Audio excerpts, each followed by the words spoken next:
The morning air at North Island carried a thin metallic chill, the kind that clings to a runway just before an engine wakes it up. And there, sitting beneath the pale California sun, was an aircraft painted in American colors, but unmistakably foreign in its bones.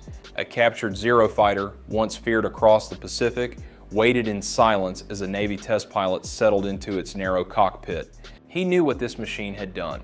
Every American pilot did.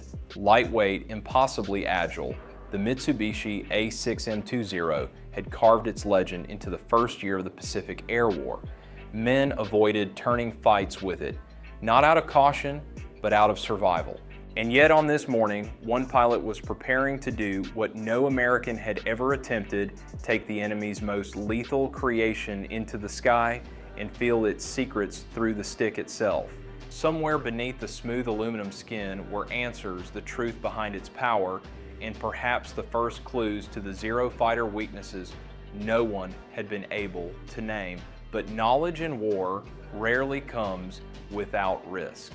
As the engine coughed to life and the propeller blurred, one question rose above the noise. What would a single flight inside the enemy's masterpiece reveal, and could it change the fate of an entire air war? Before the aircraft ever touched American hands, its reputation had already hardened into myth. In the early months of the Pacific Air War, the Mitsubishi A6M20 seemed almost untouchable. Its pilots slipped through the sky with a confidence shaped by numbers few Americans wanted to believe. 12-to-1 kill ratios in China-British hurricanes, torn apart over Ceylon and US fighters, outmatched from the Philippines to the Coral Sea. Every encounter reinforced the same brutal truth: no American aircraft could turn with a Zero and live to tell the story. For US aviators, the danger was not just tactical, but psychological. Reports of its unmatched agility spread from ready room to ready room, each account feeding the next. The aircraft's light frame, long range, and uncanny responsiveness made it the dominant predator of the sky. Pilots were told to avoid dogfights, to dive away to survive, rather than engage orders that sometimes meant leaving bombers exposed or abandoning wingmen. The war was young, but the Zero's shadow was already long. Then came a small twist of fate on June 4th, 1942. During a low-level mission in the Aleutians, 19-year-old Flight Petty Officer First Class Tadayoshi Koga skimmed his Mitsubishi A6M20 too close to the marshes of Akutan Island. The wheels caught. The aircraft flipped violently. Koga died instantly, his neck broken, but the machine itself lay almost intact, as if waiting for a second life. It would not be a Japanese one. Koga's wingmen circled above the wreck. Doctrine ordered them to destroy any downed aircraft to prevent enemy capture. Yet none of them could bring themselves to fire. From the air, it was impossible to know whether their comrade was still alive inside the overturned fuselage. So they made a human choice, one grounded not in strategy, but in loyalty, and they flew away. That decision, born in hesitation, would become one of the most consequential moments of the war. American recovery teams arrived weeks later. The first pulled Koga's body from the cockpit. The second attempt failed when the salvage ship fouled its anchors. Only on July 15th did the third team succeed, dragging the muddy, battered frame of the captured Zero fighter from the marsh. What they found astonished them. The airframe was remarkably whole, the vital structure unbroken. The United States had recovered something more valuable than any piece of wreckage. It had found a flyable enemy weapon. The journey south began almost immediately. The aircraft was shipped aboard USS Saint Mihiel to Seattle, unloaded on August 1st, and then carried by barge down the coast to San Diego. Mechanics at North Island worked tirelessly, straightening metal, fabricating missing panels, and preserving every component they could. By the end of August, the aircraft stood restored 98% original, as it would later be described, its skin now painted in American colors, yet unmistakably a Zero beneath the surface. For months, American intelligence had debated theories, sketches, and second-hand accounts about how to counter Japan's premier fighter. But the answers remained incomplete, the puzzle unsolved. What North Island now possessed was not a theory. It was the real machine, intact, silent, and waiting. And soon a Navy test pilot would take the Akutan Zero into the air to uncover the truth that no analyst or engineer had been able to find the hidden traits and unseen limits that would one day be known as the Zero fighter weaknesses. On September 20th, 1942, the quiet hum of a radial engine broke across the runway at North Island. Lieutenant Commander Eddie Sanders eased the throttle forward, feeling the light tremor of the captured Zero fighter come alive. To him, this was no trophy. It was an unknown predator, one whose bite had shaped the entire Pacific Air War, and now he would take it into the sky alone. The Mitsubishi A6M20 lifted off the ground almost effortlessly. Sanders felt the weight, or rather the lack of it, in his hands. The controls were feather-light, the aircraft answering every movement with an agility few American fighters could match. In those first moments, he understood why pilots called the Zero Untouchable at low speed. It was the kind of machine that made even average pilots feel sharper, faster, more daring. He began with the basic stall spins, shallow turns.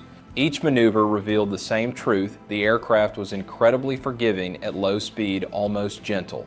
The Akutan Zero seemed to anticipate its pilot rolling smoothly and carving through the air with a precision that American fighters of the time simply could not equal. If all combat took place below 200 knots, Sanders knew the Zero would remain king. But combat did not stay slow forever. Sanders advanced the throttle and let the aircraft gather speed. At 180 knots, the controls remained responsive. At 190, they still obeyed. Only when the needle nudged past 200 knots did the first hint of resistance creep into the stick. Sanders attempted a roll to the right. The ailerons moved, but the fuselage lagged behind as if the aircraft were suddenly wading through thickened air. He tried again with more force. At 220 knots, he needed both hands. At 240, the aircraft refused to respond sharply. And by 250 knots, the roll-right maneuver, the move every fighter pilot relied upon to reposition or escape, was practically locked. This was the moment Sanders understood he was feeling something no other American had ever felt: the hidden ceiling of the Zero's agility, the first of the measurable Zero fighter weaknesses. Rolling left told a different story.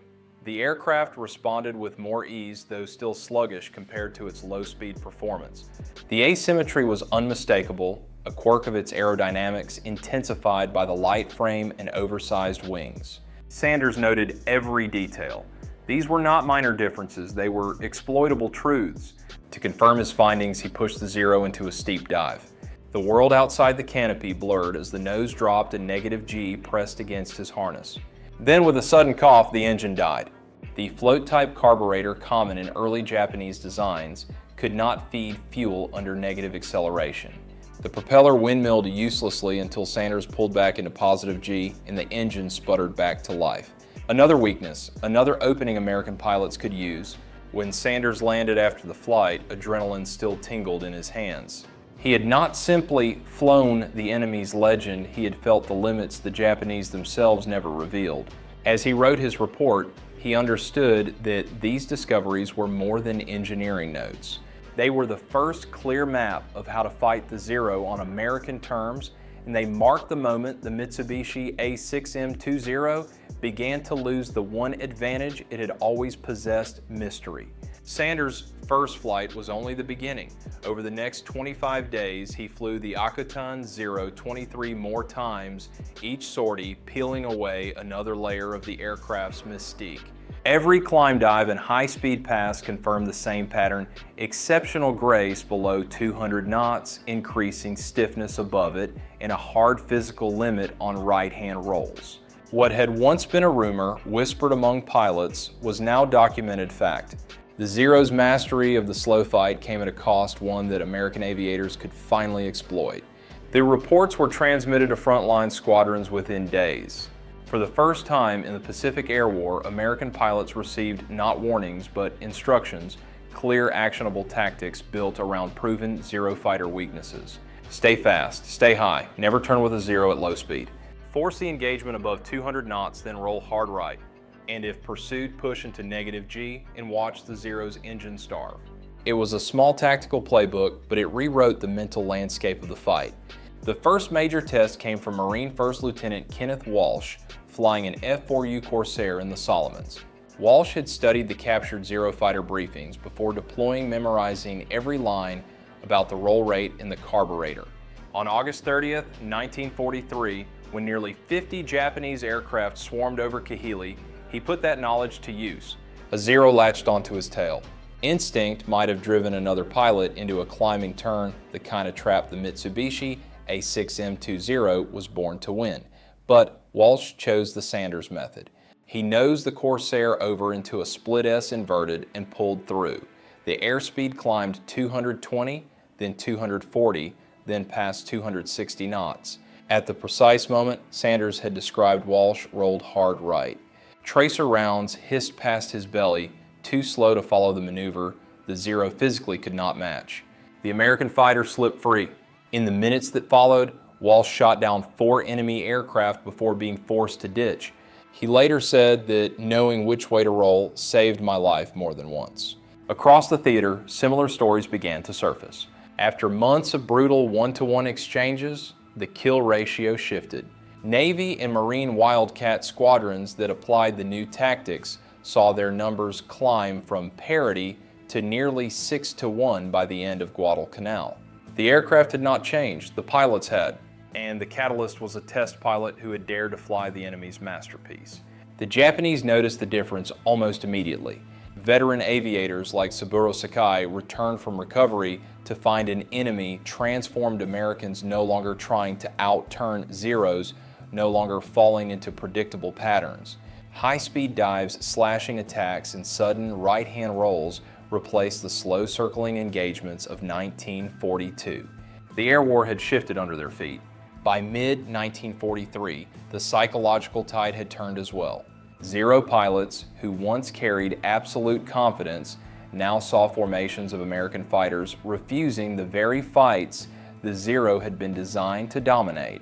Experienced Japanese aviators were lost at an increasing rate, and the replacements who filled their seats lacked both the hours and the training to counter an opponent who suddenly understood the Mitsubishi A6M20 better than they did. Victory in the air is rarely determined by a single moment. But the exploitation of the Zero fighter weaknesses discovered at North Island marked a quiet, decisive pivot in the Pacific Air War, one written not in headlines, but in the survival of pilots who finally knew how to fight back. The knowledge gained from the Akutan Zero did more than change the way American pilots fought. It reshaped the mindset of an entire Air Force. Before Sanders' flights, Allied intelligence understood fragments of the Mitsubishi A6M20, but nothing tied those fragments into a complete tactical picture. Once the report circulated, pilots finally possessed a framework for survival, avoid the slow fight attack with speed and strike from the Zero's blind side of performance. In a war where seconds meant life or death, that clarity mattered. Japan felt the shift almost immediately. Veteran pilots like Saburo Sakai returned to combat in 1943 and found opponents who were no longer predictable. The Americans were using slashing attacks instead of circling engagements, rolling right at high speed rather than trying to match the Zero's legendary turns. These were moves designed specifically to weaponize the Zero fighter weaknesses uncovered by a U.S. test pilot thousands of miles away. The battlefield had not changed, but the understanding of it had, and that difference eroded the confidence that once defined Japan's elite aviators. Strategically, the impact deepened as the Pacific Air War progressed. Japanese commanders noticed rising losses and shrinking pools of experienced pilots. Replacement flyers, often rushed into combat, entered a sky where the enemy knew the Mitsubishi A6M20 better than they did. Meanwhile, American squadrons were now trained with exact speeds, roll rates, and aerodynamic limits in mind. The advantage Japan once held through secrecy had reversed. Knowledge once their shield had become America's. Even decades later, Japanese officers openly acknowledged the magnitude of the loss. Commander Masatake Okumiya, who served aboard the same carrier from which Koga launched his final flight, wrote that the capture of the Akutan aircraft was no less serious than the defeat at Midway. That assessment was not hyperbole. With the captured Zero fighter, the United States possessed not only an airplane, but a window into Japan's entire air strategy. Historians still debate how much of the tactical evolution depended on Sanders' test flights alone. Earlier intelligence, including fragments recovered at Pearl Harbor, had hinted at several traits. But the Akutan Zero provided something no report or wreckage ever could certainty. It gave American pilots the confidence to act on precise tested data rather than guesswork. And that certainty, shared from squadron to squadron, helped shift the war's momentum long before new American aircraft replaced the older ones. The story of the Akutan Zero did not end in combat. It ended on a quiet afternoon in February 1945 when a taxiing helldiver accidentally struck the aircraft and sliced it apart. The wreck was unceremonious. No ceremony, no headlines, just twisted aluminum carried away from the runway. Yet by the time the pieces were swept aside, the captured Zero fighter had already changed the course of the Pacific Air War. Its legacy no longer lived in metal, but in the decisions of pilots who survived because they finally understood the enemy they faced. Eddie Sanders never claimed heroism for his 24 flights. He spoke of them plainly as the routine work of a Navy test pilot. He continued testing aircraft training aviators and eventually rose to the rank of Rear Admiral. Frederick Trapnell, who later evaluated the Zero in Washington, helped establish the U.S. Naval Test Pilot School, an institution built on the same belief that shaped the Akutan flight's knowledge as a weapon, and sometimes the sharpest one a nation can wield. There is a quieter story woven through this history as well, the story of Tadayoshi Koga. He was 19 when his Mitsubishi A6M20 flipped in the Akutan Marsh. His wingmen could not bring themselves to fire on the overturned plane, not knowing if he was alive, and so they left it intact. Their hesitation, born from loyalty rather than strategy, became the opening the United States needed. It is a reminder that in war, the smallest human choices can cast the longest shadows. Today, only fragments of the Akutan aircraft remain in museums, a sliver of wing in Anchorage, a few fittings in the Smithsonian. They are modest artifacts, but they represent the moment when the Zero's aura of invincibility cracked, when speed charts, roll rates, and airflow limits stripped away the mythology and revealed the Zero fighter weaknesses beneath. Those lessons continue to echo in every briefing room where young aviators are taught to know their enemy, respect their strengths, and understand their limits. In the end, the Akutan story is not simply about an airplane, it is about the power of understanding in a world shaped by force. You can field the finest aircraft and still lose if you misread the fight, and you can fly something inferior and still prevail if you know exactly where your advantage lies. The pilots who carried this knowledge into combat proved that truth again and again across the Pacific. So as we close this chapter, consider one question. What is the greatest lesson the Akutan Zero leaves us about facing an enemy who seems unbeatable? Share your thoughts below. And if you value stories where history, strategy, and human courage intersect, consider subscribing so we can continue exploring the moments that shaped our world.